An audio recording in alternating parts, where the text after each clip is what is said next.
buscando la verdad y abogando por la unidad nacional en pro de la paz y la seguridad en el Ecuador. Queremos dar la bienvenida a la candidata vicepresidencial por ADN, compañera de fórmula del presidente candidato Daniel Noboa, María José Pinto.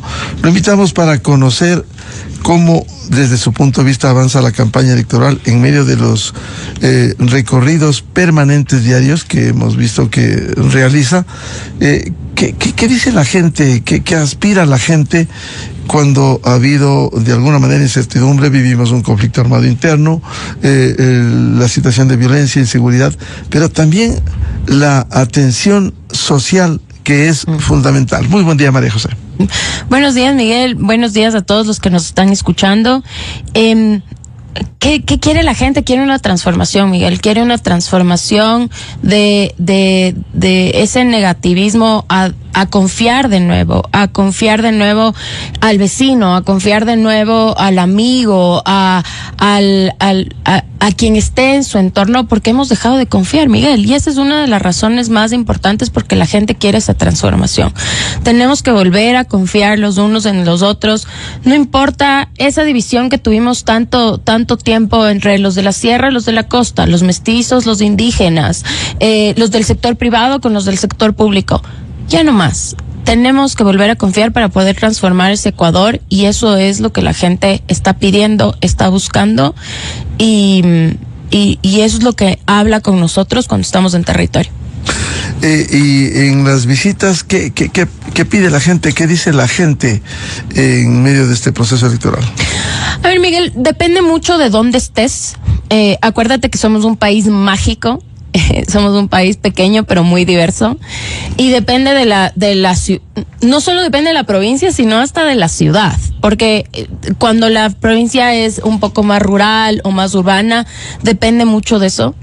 Pero habla mucho sobre el tema de la dolarización. Le tienen mucho miedo a la desdolarización, sobre todo la gente que se acuerda de esos días, de esos momentos en que tú recibías sucres y cada vez podías comprar menos con esos sucres.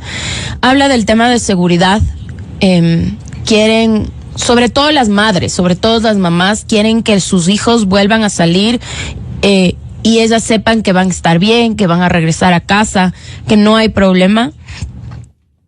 Pero también hablan de temas sociales más profundos, y últimamente dentro de la sierra, sobre todo en las comunidades indígenas, hablan mucho sobre la educación intercultural bilingüe.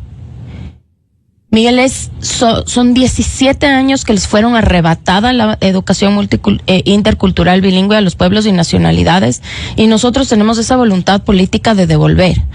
¿Por qué, Miguel? ¿Por qué queremos devolver y por qué la voluntad política? Porque esa pluriculturalidad es lo que nos hace a los ecuatorianos mágicos, es lo que hace mágico ese Ecuador, es lo que nos lleva a las raíces, y hay una generación perdida que ni siquiera tiene ese acceso a toda la cultura que está por detrás.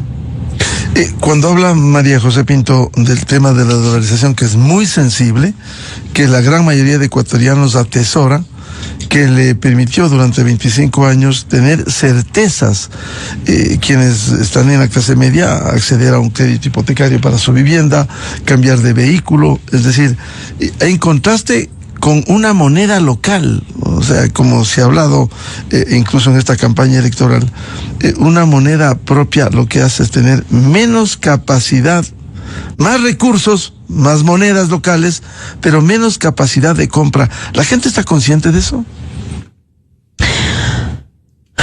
Los que son un poquito mayores que mí, sí. Pero ya los jóvenes no, Miguel. Y eso es lo que yo, cuando voy a hablar, cuando me preguntan, cuando me mencionan, es cuenten. Los que vivieron esa época, cuenten lo que fue. Porque los más jóvenes ya no nos acordamos del sucre. Yo me acuerdo en el colegio, pero no me acuerdo como responsable de mi casa lo que fue esa época. No me acuerdo trabajar con sucres, por ejemplo. Entonces, hay que contar la historia. no podemos olvidarnos, el Ecuador no puede olvidarse la época que fue.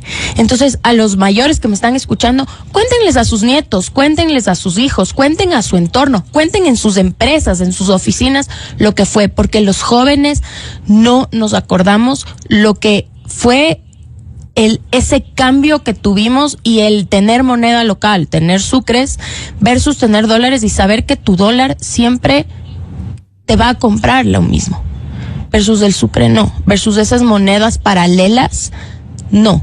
Entonces, nuestro compromiso es obviamente mantener, y no solo mantener, sino mantenerla sólida y firme, la dolarización.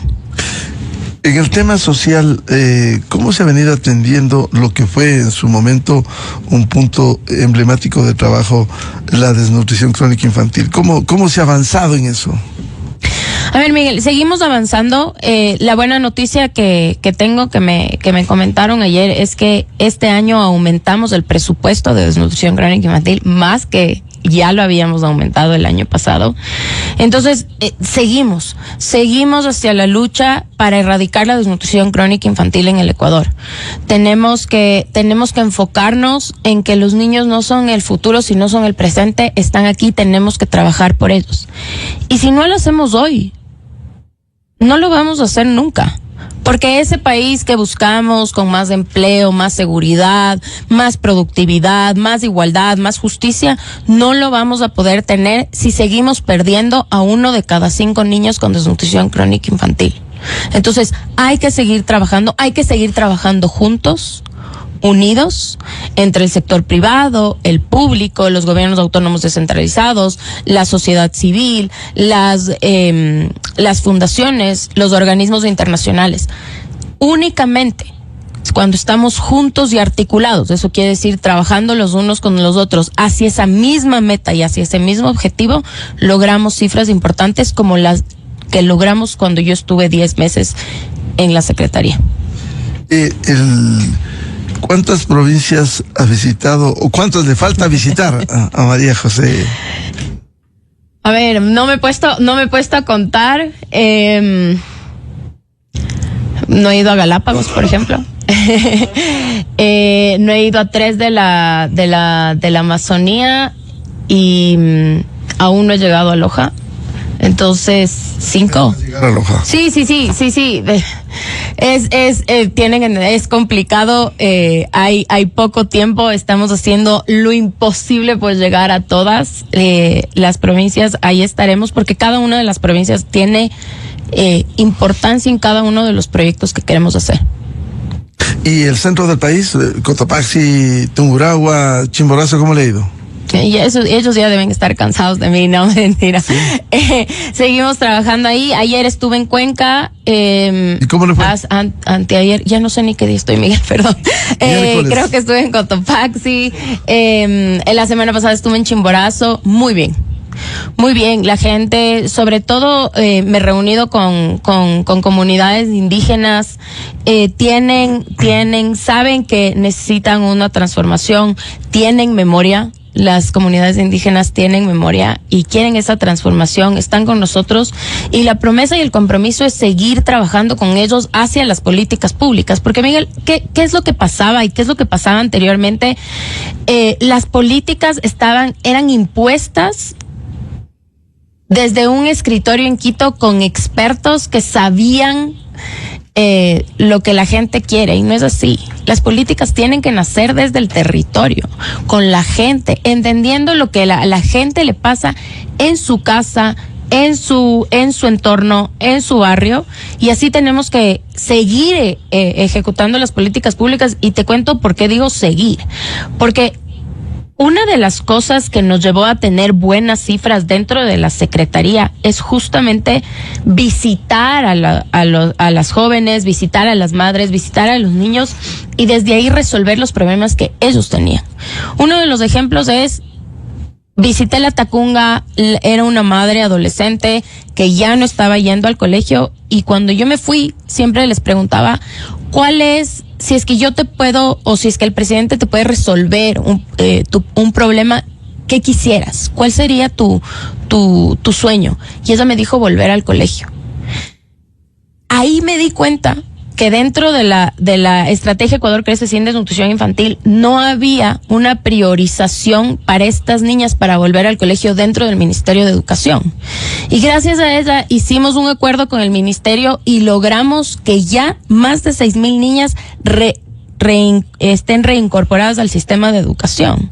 Entonces, a eso me refiero con que las políticas tienen que ser hechas desde la gente. De lo contrario, se vuelven estadísticas, se vuelven un simple número, se vuelven un porcentaje desde tu escritorio en Quito. Y eso no puede seguir pasando. Y por eso es la voluntad y el compromiso de seguir trabajando con los pueblos y nacionalidades, con el sector indígena, para que las políticas permeen hacia donde ellos están. Cuando se recorre territorio, la gente se siente satisfecha no solo porque le escuchen, se procesen sus demandas y sean atendidas. Sí, por supuesto, pero saben que faltó tiempo, saben que falta tiempo, saben que en el corto tiempo en el que Daniel ha estado en la presidencia no se pueden lograr grandes cambios. Ya ven, ya sienten.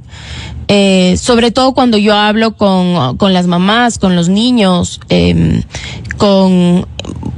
algunas provincias en el sistema de educación. Entonces ya hay pasos dados, sienten que ya hay pasos dados, pero quieren más. Y eso solo se puede lograr con la continuidad del gobierno. El norte del país, ¿qué respuesta ha habido en Imbabura, Carchi? Bueno, tú sabes, Miguel, que Imbabura es como mi casa.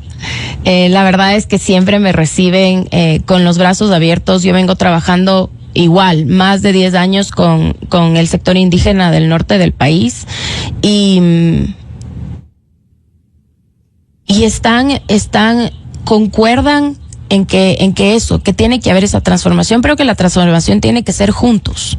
La transformación tiene que venir de un caminar de la mano y de eso, de volver a confiar entre todos los ecuatorianos y seguir caminando el Ecuador. Es fundamental. Fundamental seguir escuchando, porque la gente entiende que cuando le escuchan hay alguien por detrás que está sintiendo lo que ellos sienten. ¿Y cuáles son las principales demandas que tiene la gente?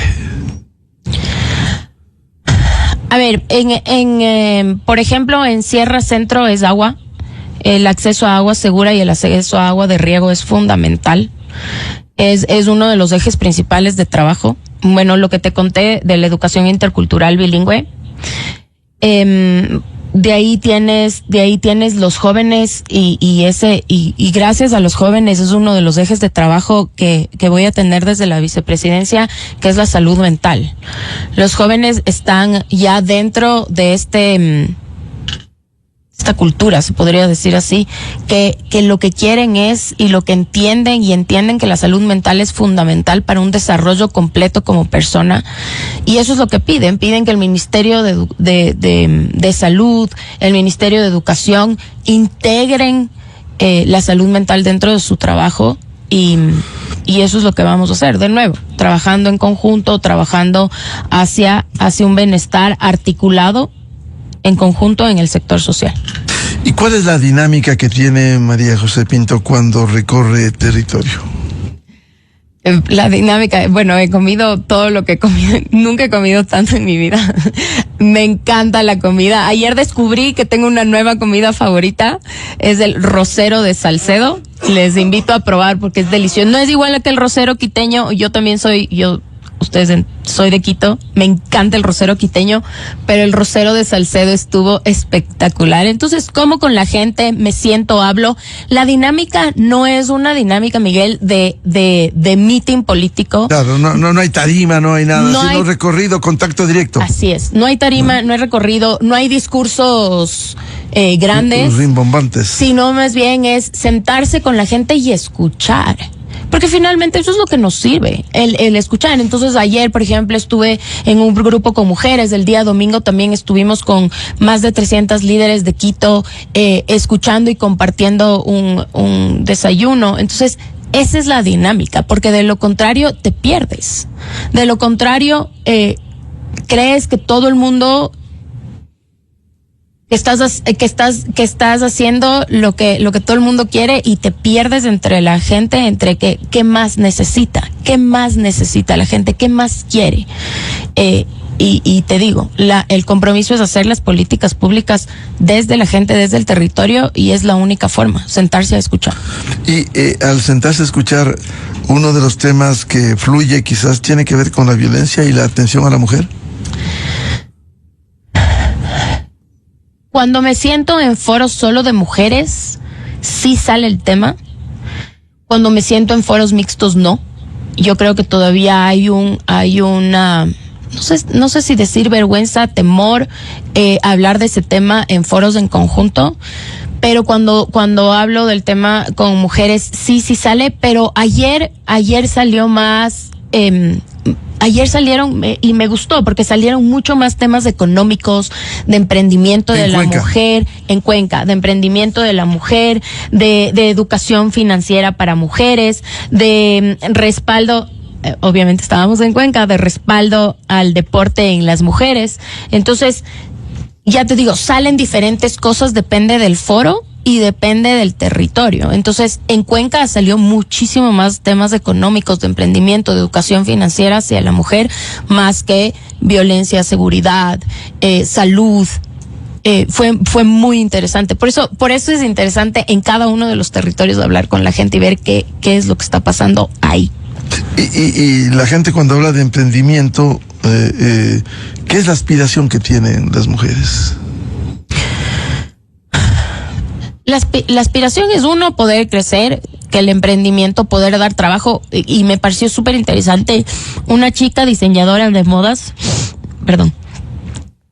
que su familia eran comerciantes, desde allá es diseñadora de modas, daba 5 puestos de trabajo. Me dijo, lo único que yo quiero es crecer para lograr tener más puestos de trabajo para otras mujeres que lo necesitan. Entonces, eso es el emprendimiento femenino.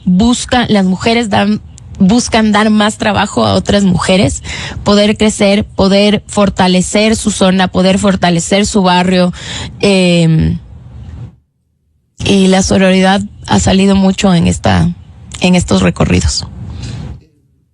¿Cuáles son los planes que tiene para estos últimos días? Virtualmente quedan 9 días. Seguir recorriendo, no parar, no hay como parar, hay que seguir escuchando a la gente tiene que seguir escuchando las propuestas, porque la gente también, aparte de que le escuches, quiere propuestas nuevas.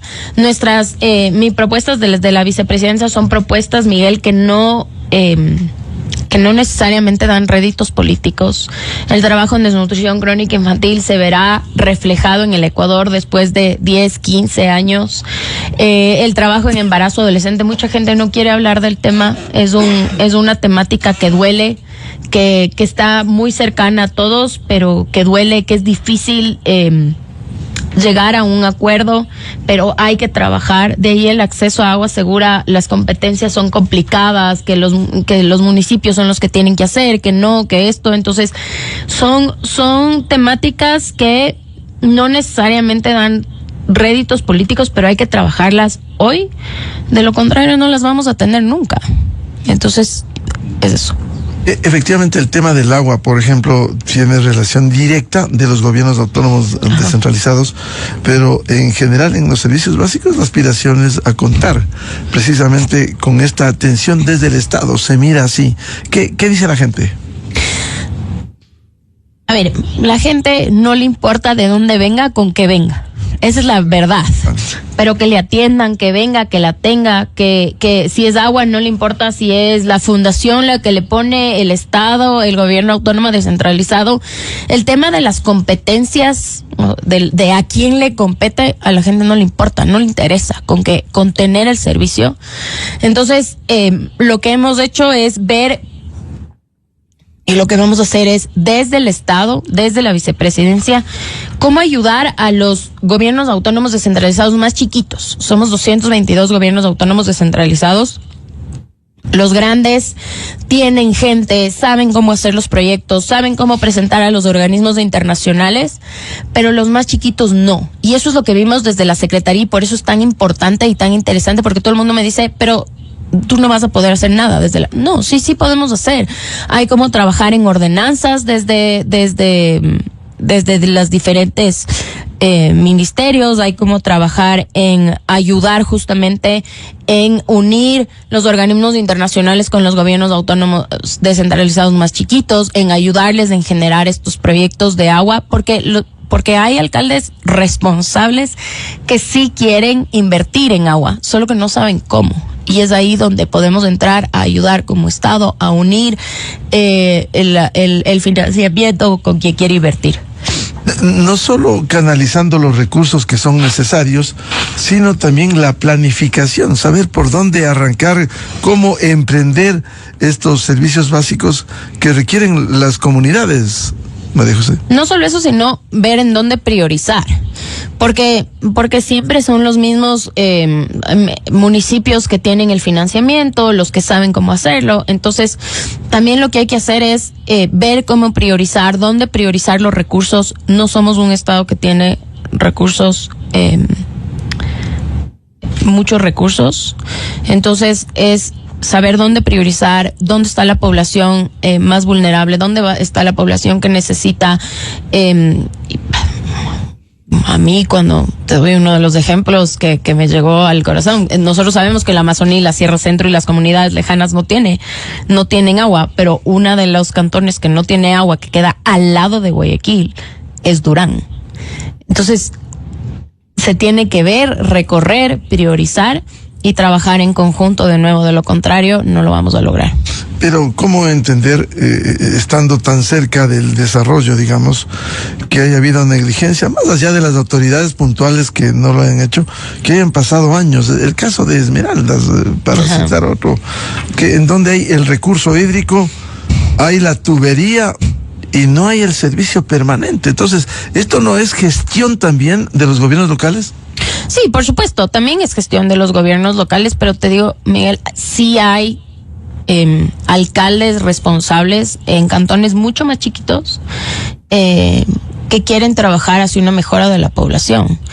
Pero muchas veces no saben cómo, no saben por dónde empezar, y esto lo vimos porque nosotros desde la Secretaría lo que hicimos fue trabajar en conjunto hacia una ordenanza de desnutrición crónica infantil.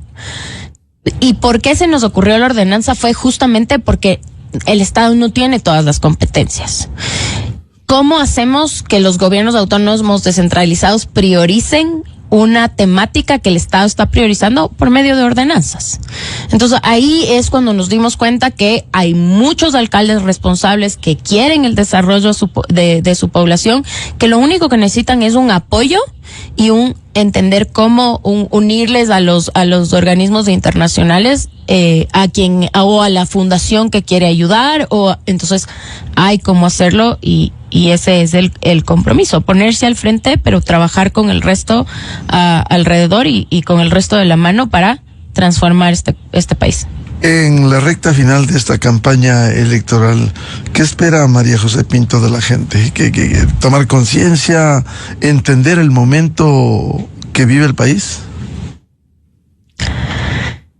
Entiendan que nuestras propuestas son reales, que venimos trabajando ya de la mano con el presidente, que si en desnutrición crónica infantil logramos las cifras que tenemos, salvar más de 5,000 niños, tener más presupuesto, reincorporar a más de 6,000 niñas dentro del sistema de educación, lo pudimos hacer únicamente porque Daniel y yo hemos demostrado que somos un excelente equipo trabajando. Eso es lo que el Ecuador necesita. Necesitamos un equipo, necesitamos ser equipo para sacar adelante este país. Daniel y yo ya lo hemos hecho y seguiremos trabajando en conjunto para justamente este mágico país que tenemos y en el que nosotros creemos tanto. Pero la gente tiene esperanza, porque hay momentos como que se sienten desesperanzados frente a una realidad social y económica y de seguridad. Hay gente con esperanza todavía, Miguel. Hay gente que cree en este maravilloso país, hay gente que cree en esa transformación, en ese cambio, y buscamos que todo el mundo tenga esa esperanza, que todo el mundo quiere esa transformación, que entiendan que hay que trabajar en conjunto, que estamos aquí para devolver esa confianza a los ecuatorianos, para devolver esa esperanza, y eso es lo que queremos, porque Daniel y yo estamos trabajando y estamos aquí por nuestros hijos y por los del resto de los ecuatorianos, porque queremos ese país en el que nosotros nacimos, en el que nosotros estuvimos y queremos que crean los jóvenes y nuestros hijos tanto como nosotros en este país. Y cuando uno ha escuchado en este proceso electoral, cuando se hablara desde la otra candidatura de los ecuadólares, la dolarización a la ecuatoriana, eso preocupa profundamente a los ecuatorianos cuando se recorre el país. Sí, hay una preocupación. Ayer en el Azuay, cuando topé varios temas, pero cuando topé el tema de mantener sólida y firme la dolarización, la verdad es que la gente está muy agradecida. La gente sí tiene temor, pero la gente que se acuerda. Por eso digo, hay que volver a hablar, hay que mencionar a los jóvenes cómo fue, qué es lo que podemos, qué es lo que pasa o qué es lo que pasaría si es que no tenemos esta moneda única, que es el dólar en el Ecuador. De cualquier manera, si no han tenido esperanza, que la consulten, que la averigüen, entre un dólar, una moneda dura, y tener cualquier tipo de moneda local. Hay experiencias, lo tuvo Argentina, lo ha tenido Venezuela, tienen más recursos, miles de monedas locales, pero menos capacidad de compra. Así es. No todo el mundo se acuerda, y yo, los que tuvimos una experiencia cercana, yo era joven, estaba en el colegio todavía, pero sí ver que se tenía que cambiar los precios a diario de las cosas y que cada vez alcanzaba para menos. Por ejemplo, el otro día fui a visitar una fábrica de fideos y el dueño me decía, nosotros teníamos que cambiar 3 veces al día los precios del fideo. Entonces, claro, subían los precios, pero los sueldos bajaban. El tema de trabajar en inflación, la capacidad de compra reducida. Entonces, es complicado y hay que, como el presidente dice, es una moneda única. No hay monedas paralelas, no se va a pagar de otra forma. No, es una moneda única. ¿Qué espera María José Pinto de esta última etapa de la campaña? Que espero conocer a más gente. Definitivamente el conocer las historias de la gente, el que la gente se abra, que me cuente cuáles son sus dolores, qué es lo que necesita, qué espera de nosotros. Eso quiero conocer a la gente, sus dolores, qué es lo que necesita, cómo podemos trabajar por ellos. Y la otra es que la gente camine a nuestro lado. Miguel, esto no podemos hacer, este nuevo reto yo y Daniel no lo podemos hacer solos, necesitamos de todo el mundo para que caminemos juntos a transformar este Ecuador mágico del cual somos parte y transformar este país que tanto amamos, para que sea un país con más justicia e igualdad. Claro, el desarrollo, el éxito de una administración redunda en la satisfacción de la gente. Así es. Y por ello precisamente es importante construir y no destruir. Así es, necesitamos seguir caminando al Ecuador, seguir conociendo a la gente, seguir conociendo qué es lo que podemos hacer, cómo podemos seguir trabajando, qué otras temáticas son las que duelen profundamente y qué cosas hay que cambiar de raíz.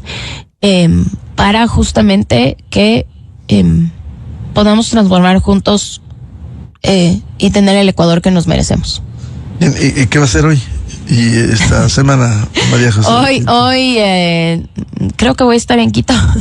No tengo mucho mi agenda, sí, mi equipo me dice que sí. Hoy voy a recorrer Quito, voy a estar aquí escuchando, reuniéndome con diferentes asociaciones. Y Quito es importante. Y eso quiero también que sepan los que nos están escuchando, Quito es importante, se ha dejado un poco de lado a Quito y por eso también estamos aquí y sabemos la importancia que tiene la capital. Bien, María José Pinto, candidata vicepresidencial, compañera de fórmula del presidente candidato Daniel Noboa, aquí en la revista de Opinión Democracia.